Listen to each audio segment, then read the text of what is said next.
Hey guys, आज हम महात्मा बुद्ध के बारे में डिस्कस करने वाले हैं, जिनके भारत में ही नहीं बल्कि पूरे वर्ल्ड वाइड ग्लोबली लेवल पे इनके फॉलोअर्स हैं। तो चलिए शुरू करते हैं। देवगढ़ की महामाया देवी थी, जिनको एक रात हाथी का सपना आता है, और वो सपना कुछ ऐसा होता है कि एक हाथी उनके चारों तरफ 3 फेरे घूमते हैं, फिर उनके दाहिनी तरफ से उनके घर में प्रवेश कर जाते हैं। अगले दिन सुबह जब महामाया देवी ये बात अपने पति शुद्धोधन को बताती हैं कि उनको सपना आया था ऐसा, तो उन्होंने पंडितों को बुलाता है और सपने का अर्थ जानने के लिए पता करते हैं। इनके जो पति राजा शुद्धोधन थे, वो कपिलवस्तु शाक गणराज के प्रधान थे, यानी कि राजा थे, महामाया देवी के पति। तो वो बताते हैं कि ब्राह्मण ने बताते हैं कि ये जो पुत्र की इनको प्राप्ति होगी, वह एक महान व्यक्ति होगा, वो घर द्वार त्याग देगा, वो एक बुद्ध बन जाएगा, वो एक असाधारण बालक नहीं होगा।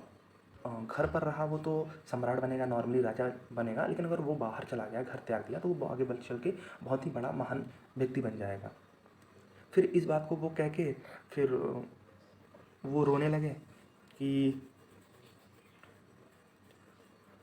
तो बौद्ध ग्रंथ में लिखा गया कि बौद्ध सत्व ने यशोधरा घर में प्रवेश कर लिया था और 9 महीने के बजाय 10 महीने तक रहे थे। वो जिस महिला के घर में वो जाते थे, वो दोबारा घर पलना नामुमकिन हो जाता था। इसीलिए यशोधरा का 7 दिन के बाद मृत्यु हो जाता था। इसीलिए यशोधरा का 7 दिन के बाद मृत्यु हो गया। और यशोधरा खड़ी, ऐसा कहा जाता है कि यशोधरा जो थी वो खड़े खड़े प्रसव करती थी। शुद्धोधन शाक गणराज के कपिलवस्तु के जो प्रधान थे, उनसे महामाया देवी कहती हैं कि मुझे अपने पीहर जाना है, अपने ससुराल जाना है। तो राजा ने सेनापतियों के साथ उनको लेके भेज दिया। तो रास्ते में लुम्बिनी वन पड़ता है, जो कि नेपाल के तराई क्षेत्र में। वहाँ पे उनको प्रसव पीड़ा होने लगी, तो वो एक साल वृक्ष के नीचे बैठ गई और वहीं पे उन्होंने जो पेड़ था उसका, ऐसा कहा जाता है, टहनी नीचे आ गया और उसको पकड़ लिया और वो पैदा करती बच्चे को।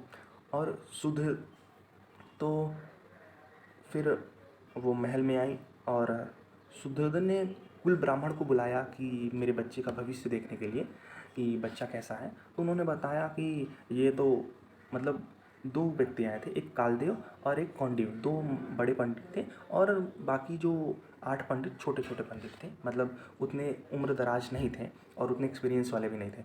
तो ये कालदेव और कौंडिव ये दोनों थे। तो कालदेव उनको बताया कि ये बहुत ही बड़े, आगे चल के बहुत ही बड़े महान व्यक्तित्व बनेंगे और ये घर त्याग देंगे।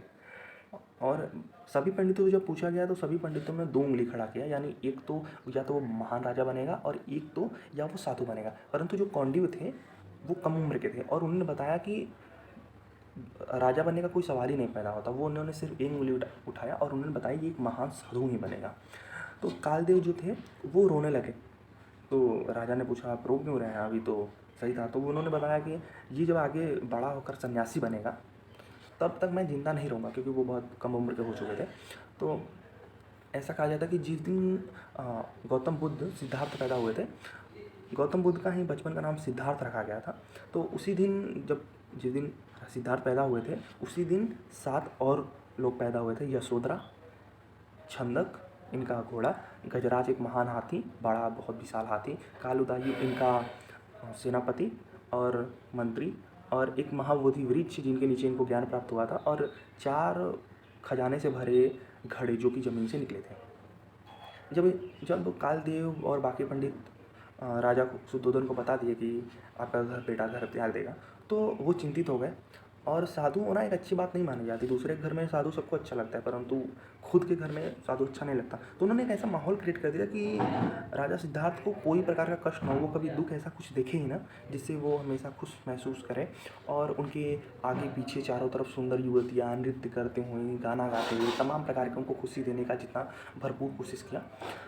तो एक बार था कि जब वो बड़े हुए, उनकी 16 साल की उम्र में शादी करा दी गई। उनको जल्दी ही शादी करा दिया गया कि अगर ये पारिवारिक बंधन में बंध जाएंगे तो फिर इनका ध्यान शायद उधर ना हो, परंतु उसका कोई फ़ायदा नहीं हुआ। तो शुद्धोधन की बहन थी पामिला। उस समय ऐसा था कि जैसे कि अभी इस्लाम धर्म में अपने ही रिश्तेदार में ही शादी हो जाता था, तो उस टाइम भी ऐसे ही शादी हो गया। उस टाइम भी ऐसे ही मतलब शादी होता था। तो शुद्धोधन की बहन जो थी पामिला, पामिला की बेटी थी यशोधरा, यानी कह सकते हैं कि राजा सिद्धार्थ की मौसी की लड़की के साथ इनका विवाह हो गया था, जिनका नाम था यशोधरा। तो इनका विवाह हो गया था। एक बार फसल जब पहली बार फसल बोया जाता है तो उत्सव मनाया जाता है, जो कि साउथ कल्चर में कहीं-कहीं अभी भी मनाया जाता है। तो खेती करने के बाद जब मना रहे थे तो सब अपना उत्सव नाच गाना कर रहे थे, परंतु इनके माइंड में हमेशा चलता था कि मुझे घर त्यागना है, घर त्यागना है, घर त्यागना है। तो इन्होंने पहली बार वो बैठे थे एक उस पे, मतलब इनको इंटरेस्ट नहीं आ रहा था उन नाच गाने में, तो वो बैठे थे और एक पेड़ के नीचे, और पहली बार वो ध्यान में चले गए। पहली बार जब ध्यान में चले गए तो उनकी छाया टेढ़ी, मतलब जिस पेड़ के नीचे बैठे थे वो, दोपहर में एकदम छाया एकदम ऊपर रहता है, सिर के ऊपर रहता है, परंतु जैसे-जैसे शाम की तरफ जाता है, वैसे-वैसे उसकी छाया टेढ़ी होने लगती है। परंतु ये जिस पेड़ के नीचे थे उसकी छाया टेढ़ी नहीं थी, सीधा इनको ही कवर कर रही थी, मतलब इनके नीचे छाया थी। तो इस टाइम फिर लोगों ने देखा तो इनके जो पिता थे राजा शुद्धोधन ने भी इनको देखा और वो आश्चर्यचकित रह गए थे कि ये कैसे हो सकता है। और उन्होंने तब उनका पैर छुआ और उनको नमस्कार करके उनसे आशीर्वाद लिया। तो 29 फिर इन्होंने, ऐसा कहा जाता है कि फिर ये और राजा सिद्धार्थ का विवाह हो गया। तो एक बार ये जब घर से बाहर निकल गए तो उन्होंने, कहा जाता है कि उन्होंने 4 ऐसे व्यक्ति को देखा। एक तो बूढ़ा एकदम जर्जर कमज़ोर लेटा हुआ, और एक अर्थी को देखा, और एक गरीब भिखारी को ऐसे जाते हुए देखा, और एक साधु को देखा। तो उन्होंने पहले ऐसे कभी देखा नहीं था, तो अपने जो सारथी था उससे पूछा कि क्या हम भी आगे चल के ऐसे होंगे? तो उन्होंने बताया कि हाँ, एक दिन सबका ऐसा ना ऐसा होना है। तो उनका तुरंत और चेतना चेतना जग गई, और वो समझ गए कि इस दुनिया में कुछ है नहीं जिससे मुझे घर का परित्याग कर देना चाहिए। तो फिर उनके मन में वो बना लिया, और 29 साल की उम्र में, मतलब 12 वर्ष बाद इनको एक पुत्र की प्राप्ति हुई। अ, तो वो हमेशा सोचते रहते थे कि मुझे कैसे निकलना है घर से। तो उनको जब ये सूचना जब पैदा हुई तो उनकी एक दासी ने आके उनको सूचना दी कि राजा सिद्धार्थ आपका पुत्र पैदा हुआ है। तो उन्होंने कहा, वो तो पहले ही घर जाने जब मन बना रहे थे और अब मोह माया में पड़ गए, तो वो बोले कि ये क्या राहु क्या आ गया? राहु मतलब बाधा, बाधा क्या उत्पन्न हुआ? तो राहु सुन लिया तो उसने सोचा कि राहुल पैदा हुआ है, तो उसी से उनका नाम राहुल पड़ गया। तो अगले दिन बहुत सारा मतलब उत्सव मनाया गया कि, तो उन्होंने देखा कि सब नाच गाने हो रहे हैं, सब सुंदर सुंदर कन्याएं हैं, नाच रही हैं, गा रही हैं, सब मगन हैं। तो फिर उन्हें सब इनमें इंटरेस्ट नहीं आ रहा था। एक साधु व्यक्ति को इसमें इंटरेस्ट आएगा ही नहीं उस मनोरंजन में ऐसे, तो वो बैठ गए आराम से, तो वो देख ही नहीं रहे थे। तो फिर इन्होंने भी सोचा कि जो जिसके लिए हमने कर रही हूँ वो देख ही नहीं रहा है, फिर क्या फ़ायदा। तो सब भी लेट गए। तो राजा सिद्धार्थ रात को उठे गौतम बुद्ध, तो उन्होंने देखा कि जो सब सुंदर कन्याएं अभी इतना सजी धजी थी, वो ऐसे ही पड़ी हुई हैं। किसी के लार टपक रहे हैं, किसी के केस बिखरे हुए हैं, किसी के बाल बिखरे हुए हैं, मतलब पूरा एकदम ऐसा कि सब कुछ बिखरा हुआ। मतलब जो सुंदरता दिखाया जा रहा है वो सच नहीं है, वो सिर्फ मतलब आंखों का भ्रम है, और वो एक टेम्पररी है। उनको ऐसा लगा कि जीवन भी कुछ इसी प्रकार का है। तो फिर उन्होंने अपने छन्ना से तुरंत कहा कि घोड़े तैयार करो और मैं आज रात को ही निकल लूँगा।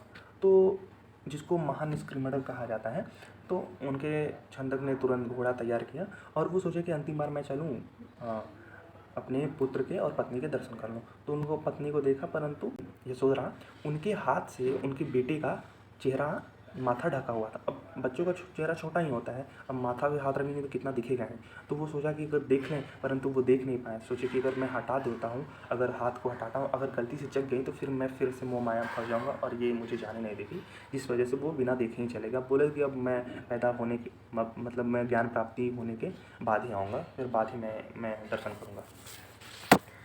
तो उसी समय छंदों को जगाते हैं और महानिष्क्रिमण को यानी घर को त्याग देते हैं। तो वह 3 राज्य पार करके अरोमा नदी के पास वो पहुँचते हैं, और वहाँ पे जो राजश्री वस्त्र थे, जो राजा के वस्त्र थे, वो सब त्याग देते हैं, और उन्होंने अपने केस को काट दिया, बाल को काट दिया। और ऐसा कहा जाता है कि ये सब जब उन्होंने बोला कि मैं घर त्याग दे रहा हूँ, तो ये मतलब ये धार्मिक बातें हैं कि युवराज जो उनका घोड़ा था, वो तुरंत ही उनका घोड़ा ये बात सुन के तुरंत उसका कलेजा फट गया और वो मर गया। ये धार्मिक बातें हैं, कितना सच्चाई है इसमें ये तो नहीं पता।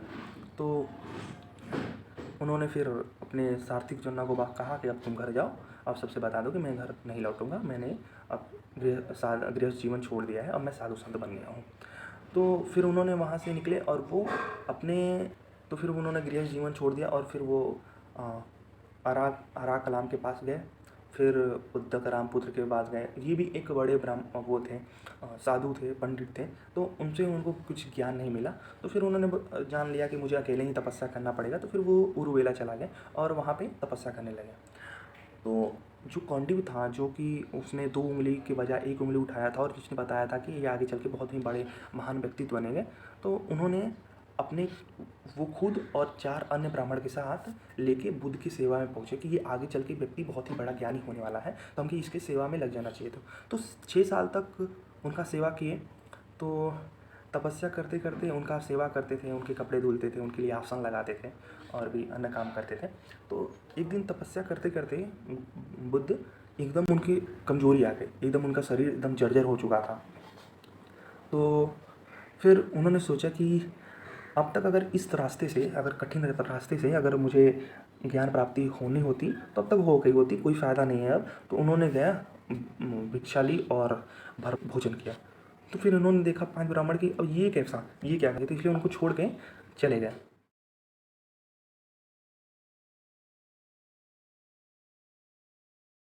सुजाता कन्या नाम की लड़की का उल्लेख मिलता है, जिसका ये चाहना था, जो चाहती थी कि उसका एक उसी के कुल में, यानी उसी के जाति में एक अच्छे लड़के से उनका शादी हो जाए, तो जिससे 1 लाख का खर्चा करूँगी मैं। वो एक पेड़ था, बरगद का पेड़ था, उसी के नीचे जाके वो मतलब पाठ करती थी। उस समय जब ये उस समय की कहानी है, उस समय प्राकृतिक पूजा ज़्यादा होती थी, ना कि किसी भगवान की, जैसे कि पेड़ के, सूर्य के, वायु देव के और अग्नि देव की, ऐसे पूजा ज़्यादा होते, तो प्राकृतिक पूजा होती थी। तो सुजाता उस बरगद के वृक्ष से जाके, बरगद के वृक्ष के नीचे जाके ऐसा उसने वर मांगा कि मेरे विवाह एक अच्छे कुल में एक अच्छे लड़के के साथ हो जाए। और तो उसका जब साथ विवाह हो गया तो पुत्र की प्राप्ति होगी, पुत्र भी प्राप्त हो गया, पुत्र भी पैदा हो गया। तो उसने मुझे कहा था कि मैं 1 लाख का खर्चा करूँ। 1 लाख लिखा गया है बुक में, परंतु ये कुछ ज़्यादा हो गया, 1 लाख। तो फिर उसने अपने जो दासी से कहा कि जाके तुम पेड़ वेड़ को साफ कर दो, जो बरगद का पेड़ है उसके नीचे चारों तरफ साफ सफाई कर दो, और मैं आ रही हूँ, पूजा करूँगी और वहाँ पे खीर चढ़ाऊँगी। तो वो गई वहाँ पे, साफ सफाई की, और तो उसने देखा कि वहाँ पे तो एक महान एक भिक्षु बैठा है, एक बौद्ध बैठा है, जो कि वहाँ पे मेडिटेशन कर रहा है, ध्यान लगाया है। तो उसमें वो आके बताती हैं, तो सुजाता को, तो सुजाता भी खीर बोलती है, ठीक है मैं उनके लिए भी खीर लेके चलूँगी। वैसे भी महात्मा बुद्ध एकदम कमज़ोर जर्जर हो चुके हैं, आप देख सकते हैं इसमें। तो फिर ऐसा एक स्टोरी है कि जो सुजाता थी उसने 1000 गायों को ताज़ा घास खिलाती है, ताज़ा घास खिलाती है। फिर 1000 दूधों को 1000 गायों को ताज़ा घास खिलाते हैं। फिर 1000 गायों से दूध निकालती है, फिर 500 गायों को पिला देती है। फिर 500 गायों का निकालती है तो 250 गायों को पिला देती है। फिर 250 गायों को निकालती है, 125 गायों को पिला देती है। ऐसे ऐसे करते करते लास्ट में 16-17 गायों का शायद दूध निकालती है और उससे खीर बनाती है। उसका ऐसा मानना था कि अगर मैं ऐसा करूँगी तो जो खीर होगा वो बहुत ही मीठा होगा। तो वो वहाँ गई और उसने गौतम बुद्ध को भी भोजन कराया, गौतम बुद्ध को भी भोजन कराया। और फिर यहाँ पे एक श्रोती नाम का व्यक्ति का उल्लेख मिलता है, जिसने उनको 8 मुट्ठी घास दी। उन्होंने खाना पीना खा लिया, फिर 8 मुट्ठी घास दी। उसी घास से उन्होंने एक आसन लगाया, मतलब बिछाया, फिर उसी के ऊपर वो बैठ गए और उन्होंने कहा कि अब जब तक मुझे ज्ञान की प्राप्ति नहीं हो जाती तब तक मैं यहाँ पे उठूँगा नहीं, भले ही मैं मर जाऊँ, कुछ भी हो जाए। तो 49 दिन के बाद, 49 डेज़ के बाद, बैसाख पूर्णिमा के दिन उनको 35 साल की उम्र में ज्ञान की प्राप्ति हुई। फिर वो ज्ञान की प्राप्ति हो गई तो फिर उन्होंने वहीं कराम के पास पहुँचे और उद्धक, तो वहाँ पर उनको पता चला कि वो तो अब नहीं रहे, और उद्धक रामपुत्र के पास गए तो वो भी पता चला कि वो भी परलोक सिधार गए। तो उनको उपदेश देने को सोचा था, जब उनको ज्ञान प्राप्त हो गया तो उन्होंने उपदेश देने को सोचा था, तो परंतु वो नहीं हो पाया। तो फिर वो उन्हीं 5 ब्राह्मणों के पास खोजने लगे और उन्हीं 5 ब्राह्मणों के पास गए। जो उनकी सेवा करते थे। तो उन्हीं 5 ब्राह्मणों के पास गए जो उनकी सेवा करते थे। तो वो जो 5 ब्राह्मण थे ना, तो वो पहले दूर से ही देखे कि ये कौन आ रहा है व्यक्ति। तो उन्होंने कहा कि जब आते हुए देख लिया कि ये तो गौतम बुद्ध है, तो उनको नहीं पता था कि इनको ज्ञान की प्राप्ति हो चुकी है। तो वो बोले कि ये तो लोभी व्यक्ति है, ये सही नहीं है। तो उन्होंने सबसे कहा कि कोई भी व्यक्ति उनकी मदद करने नहीं जाएगा, वो आएंगे, अगर उनको बैठना होगा तो बैठेंगे, रुकना होगा तो रुकेंगे, नहीं तो यहाँ से चले जाएंगे। तो वो जैसे ही जब पास आने लगे, पास आते गए, तो उनके चेहरे से, उनके देखते उनको इतना तेज चमक होने लगा कि लोगों को, मतलब वो जो 5 ब्राह्मण थे, उनको, वो अपने आप को रोक नहीं पाए, और वो उनके, कोई उनका कमंडल पकड़ लिया, कोई उनका लाठी पकड़ लिया, कोई उनका पाँव धुलने लगा, वो अपने आप को रोक ही नहीं पाए। तो फिर उनको पता चला कि हाँ, इनको तो ज्ञान की प्राप्ति हो चुकी है। तो उनके सामने पैर छुए और आशीर्वाद लिए, और जो भी उस समय तरीके से, जिस तरीके से उस समय होता था। तो फिर उन्होंने 4 आर्य शास्त्र और आस्तिक मार्ग की जानकारी दी, और मगध राजधानी और धन चक्र प्रवर्तन के साथ सारनाथ में ही ये अपना पहला ज्ञान दिया था। फिर इसके बाद मगध की राजधानी राजगृह में वो पहुँचे, जहाँ के जहाँ के राजा बिंबिसार थे। ये सब 527 ईसा पूर्व की बात है। तो वहाँ पे पहुँचे, और बिंबिसार आमंत्रित किया उनको कि आइए हमारे पास। तो उन्होंने उनको, गौतम बुद्ध को, वेणुवन विहार, जो एक क्षेत्र है, बिहार में पड़ता है, तो उनका एक क्षेत्र को उनको दान दे दिया कि जाइए, इसमें सभी भिक्षु को अपने रखिए और वहाँ पे रहिए, और उनको ही दान दे दिया। और गौतम बुद्ध के 3 जो शिष्य बने, मोगलन, महाकात्यायन और महाकल्प। ये 3, मोगलन, महाकात्यायन और महाकल्प, ये तीनों शिष्य बने। और फिर ये तीनों शिष्य इनके साथ रहने लगे। और फिर कपिलवस्तु के राजा जो शुद्धोधन थे, यानी गौतम बुद्ध के पिता, उनको भी ये पता चलता है। तो वो भी अपने सैनिक को भेजते हैं उनको बुलावा के लिए। तो परंतु जब वो भेजते हैं तो वो उनको ऐसा बात बोल देते हैं कि वो भिक्षु बन जाते हैं। अब फिर ऐसे करते करते उन्होंने 9 बार भेजा अपने सैनिकों को, सभी सैनिकों को उन्होंने भिक्षु बना दिया। तो फिर काल उदायु मंत्री को भेजा कि अब तुम ही ला सकते हो। तो काल उदायु मंत्री वही था जिस दिन गौतम बुद्ध पैदा हुए थे। तो बताया था मैंने कि उस दिन ही वो पैदा हुए थे। तो उसी दिन काल उदायु मंत्री भी पैदा हुए थे। तो उन्होंने भेजा। तो उन्होंने राजा शुद्धोधन से ये आज्ञा ली कि अगर अगर मैं साधु बनना चाहूँ, मैं उनको भले भेज दूंगा, अगर साधु बनना चाहूँ तो मुझे साधु बनने का आज्ञा दे दीजिए। तो उन्होंने बोला ठीक है। तो वो भी गए, तो वो भी साधु बन गए। परंतु उन्होंने कहा कि आपके पिताजी ने आपको आमंत्रित किया है और आप ज़रूर जाइए वहाँ पे। तो जब वो पहुँचने लगे, जब वो जाने लगे उनके राजा शुद्धोधन के दरबार की तरफ, तो वो आते हुए जितने गली थे, जो बगल में रास्ते, जो घर थे, वहाँ पे भिक्षा मांग रहे थे। तो उनकी पत्नी ऊपर से ही देख ली, गौतम बुद्ध की पत्नी ऊपर से ही देख ली, छत पर से। तो उनके किले भी बहुत ऊंचे ऊंचे होते थे, जिसकी वजह से काफ़ी दूर तक देखा जा सकता था। तो राजा शुद्धोधन को बताया जाके कि आपके पुत्र आ रहे हैं भिक्षा मांगते मांगते। तो वो गए और उनके पास, तो उनके पिता राजा शुद्धोधन गए गौतम बुद्ध के पास और बोला कि आप ऐसा क्यों कर रहे हैं, आप यहाँ भीख क्यों मांग रहे हैं, क्या आप मुझे इस लायक नहीं समझते कि मतलब मैं आपको और आपके साथियों को मैं भोजन करा सकता हूँ। तो उन्होंने बोला कि ये रहने दीजिए, आप आइए हमारे महल में, हम आपको भोजन कराएंगे, आपका आदर सम्मान करेंगे, आपको सेवा देंगे। तो फिर वो बोले ठीक है। तो वहाँ पर आमंत्रित स्वीकार किया और वो उनके महल में चले गए। सभी आशीर्वाद लेने आए उनसे, परंतु एक को छोड़ के, और वो यशोधरा उनकी पत्नी। इतनी आसानी से तो मानेगी नहीं, वो एक महिला है, गुस्सा होना उसका हक है। तो यशोधरा, फिर यशोधरा ने बोला कि अगर होगा, मेरे में इतना ताकत होगा तो वो खुद ही आएंगे, मैं नहीं जाने वाली। तो फिर वो गौतम बुद्ध खुद ही गए उनके साथ। उनके मोगलन भी, उनके जो शिष्य थे वो भी साथ थे। वो बोले कि अगर मैं अंदर जा रहा हूँ, उनके सैन्य में जा रहा हूँ, अगर वो जिस तरीके से मेरा अभिवादन करेंगी, जिस तरह से सम्मान देंगी, उनको करने देना, तुम बीच में रोका टोकी मत करना। तो वो गई और उनको पूजा किया, उनसे आशीर्वाद लिया, उनके पैर छुए। तो फिर यानी उनकी पत्नी ने फिर एक यहाँ पे प्रजापति गौतमी का उल्लेख मिलता है। ये जब गौतम बुद्ध पैदा हुए थे, सिद्धार्थ पैदा हुए थे, तो 7 दिन बाद ही इनकी माता चल बसी थी, बताया था मैंने। तो इनका जो लालन पालन था, इनकी मौसी प्रजापति गौतमी ने की थी, इनकी सगी मौसी थी महामाया की बहन थी प्रजापति गौतमी। तो फिर इनकी दूसरी पत्नी बन गई वो। जब ये दूसरी पत्नी बन गई तो इनके इनके ही कोख से उत्पन्न हुआ एक नंद नाम का एक बालक उत्पन्न हुआ, जिसकी उसी दिन शादी थी। तो जब ये इनसे मिल लिया, अपनी पत्नी से मिल लिया, तो वो रात फिर वहीं सोए, उनके पास नहीं, उनके कमरे में नहीं, अलग कमरे में। तो वहाँ पे वो रहे। फिर अगले दिन जब वो जाने लगे तो प्रजापति गौतमी के पुत्र नंद की शादी थी। यानी इनके एक तरीके से भाई थे गौतम बुद्ध के। तो उन्होंने नंद की शादी थी और वो आगे चल के प्रधान बनने वाला था, आगे चल के राजा बनने वाला था, क्योंकि और उनका कोई वंश नहीं था। तो इनका मतलब जो नंद था उसका विवाह जनपद कल्याणी के साथ होने वाला था। तो विवाह के अगले दिन, मतलब जिस दिन विवाह था उसी दिन वो सुबह उठे, नहाए धुले, फिर वहाँ से जाने लगे। तो वो जब वहाँ से निकल रहे थे तो नंद के हाथ में लोटा पकड़ा दिया और अपने कपड़े ठीक करने लगे। तो नंद ने बोला कि अच्छा अभी लोटा पकड़ाए हैं, अभी कपड़े ठीक कर लेंगे तो ले लेंगे। तो वो घर से बाहर निकलने लगे। तो वो सोचे कि अच्छा चलो अभी घर से बाहर निकलते ही लोटा पकड़ लेंगे।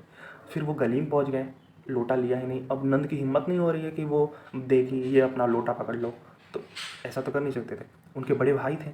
तो ऐसे करते करते वो आधे रास्ते में पहुँच गए, जंगल में पहुँच गए। तो फिर वहाँ पर जब पहुँच गए तो उनसे बोले कि आपको क्या बनना है, भिक्षु बनना है या राजा बनना है? तो उसने बोला भिक्षु बनना है। मतलब क्या, मतलब वो माइंड सेट चेंज कर देते थे, कुछ पता ही नहीं चलता था कि कब इंसान राजा से भिक्षु बनने वाला है। तो फिर वहाँ पे वो भिक्षु बन गए और फिर इस बात से वो बहुत ही आहत हुए। राजा शुद्धोधन, उन्होंने बोला कि एक ही तो मेरा वंश बचा था और तुमने उसे उसे भी भिक्षु बना दिया। परंतु मुझे ये तुम वचन दो कि अब किसी आगे, मतलब आगे के बिना कि उसके जो किसी को बनाओगे जब भिक्षुक, तब उसके माता पिता से बिना पूछे फिर उसे भिक्षुक नहीं बनाओगे। फिर ऐसा नियम चल के उन्होंने बौद्ध धर्म में ऐसा नियम भी बनाया गौतम बुद्ध ने कि बिना उसके माता पिता के या पति है तो उसके पत्नी से बिना पूछे तो उनको साधु नहीं बनाएंगे। तो अभी हमने गौतम बुद्ध के जीवन के बारे में बहुत कुछ जाना है। तो फिर अब हम लोग आते हैं परीक्षा की दृष्टि से जो एग्ज़ाम में आने वाले महत्वपूर्ण प्रश्न हैं और गौतम बुद्ध के जो जीवन दिनचर्या में जो जितने भी प्रमुख इवेंट हुए हैं उन पे बात करने वाले हैं। तो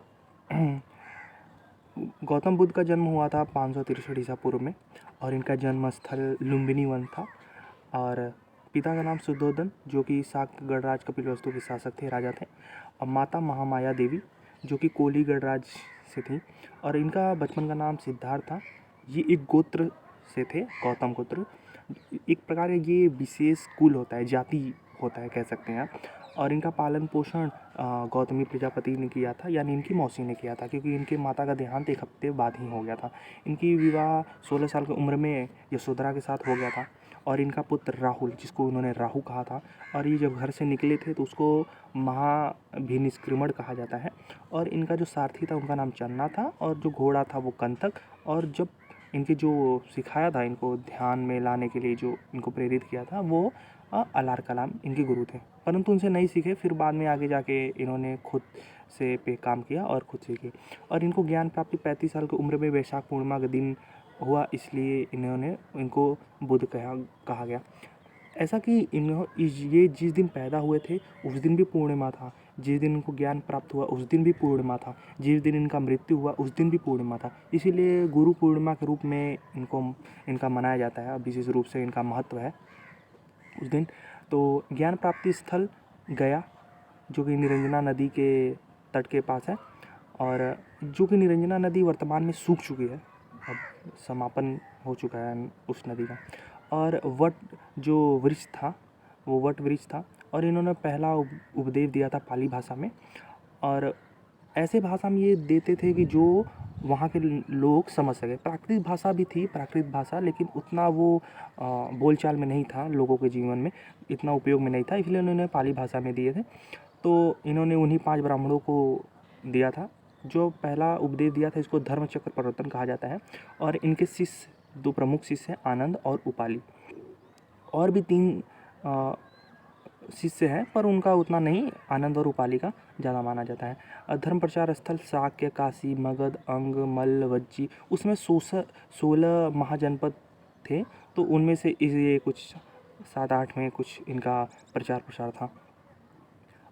और जीवन का अंत 483 ईसा पूर्व में हुआ था 80 साल के उम्र में, वैशाख पूर्णिमा के दिन ही कुशीनगर उत्तर प्रदेश में है।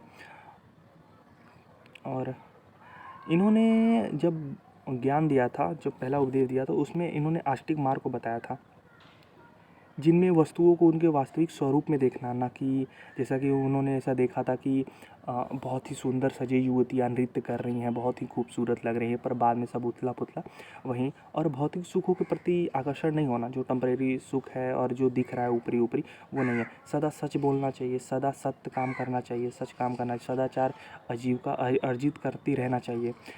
नैतिक, मानसिक, आध्यात्मिक, स्पिरिचुअल लेवल पे बात किया। और मिथ्या धारणाओं, जो ये सब अपवाद हैं, गलत धारणा है, उनके चक्कर में नहीं आना चाहिए। मन को एकाग्र करना चाहिए ना, विशेष रूप से मेडिटेशन को इन्होंने बहुत दिया, शांतिपूर्व और मन को एकाग्र करने का। और इन्होंने जो बौद्ध धर्म प्रचार के कारण जो 3 इनके प्रमुख हैं, जिनके पुस्तक से जहाँ से इनका साक्ष्य मिलता है, और इन्होंने किताब लिखे